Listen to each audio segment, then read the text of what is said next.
The Sword and the Cross, the dawn of the Crusades. In the year 1095, Pope Urban II delivered a speech that would ignite the fuse of one of the most prolonged and complex conflicts in history, the Crusades.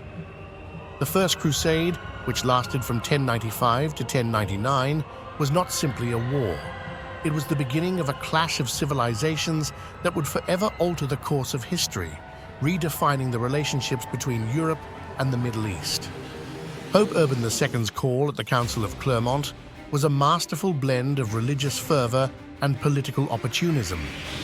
Promising the remission of sins to those who participated, the Pope managed to mobilize thousands of Europeans, from noble knights to peasants, under the banner of the cross. The declared objective was to liberate Jerusalem and the Holy Land from Muslim control, but the underlying motivations were much more complex. The First Crusade unfolded in a context of profound changes in Europe. The feudal system was at its peak, and the Church sought to expand its influence. At the same time, the Byzantine Empire, a Christian bastion in the east, was under increasing pressure from the Seljuk Turks. This confluence of factors created the perfect breeding ground for such a massive undertaking. The Crusaders' journey to the Holy Land was an epic odyssey, fraught with difficulties. Thousands died of hunger, disease, or in clashes with local populations. However, against all odds, the Crusaders managed to take Jerusalem in 1099, establishing the Kingdom of Jerusalem and other Crusader states in the region. The conquest of Jerusalem was followed by a brutal massacre of the local population, both Muslim and Jewish. This act of extreme violence set a grim precedent for future relations between Christian and Islamic civilizations. The success of the First Crusade had far-reaching consequences.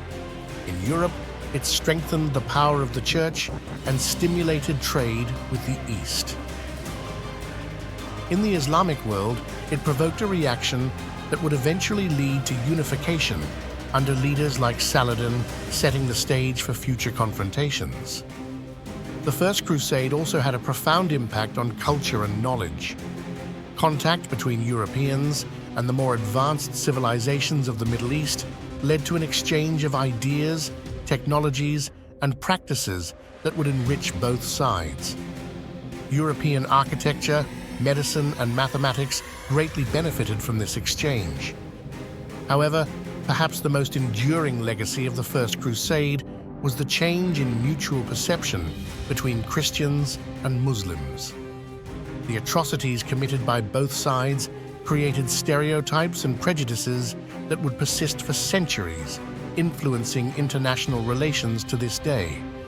The First Crusade established a pattern that would be repeated in subsequent expeditions. Although none of the later Crusades would achieve the success of the first, the concept of holy war became deeply rooted in both European and Muslim mentality. As we reflect on this historical event, fascinating questions arise. How would history have been different if the First Crusade had failed? What role did economic and political motivations play in what was presented as a religious war? How did the Crusades influence the formation of national and religious identities in both Europe and the Middle East? The First Crusade reminds us that historical events rarely have simple causes or consequences. It was a moment of collision between cultures, religions, and political interests that left an indelible mark on world history. Its study continues to be relevant, offering us valuable lessons about the complexities of intercultural relations and the dangers of religious fanaticism.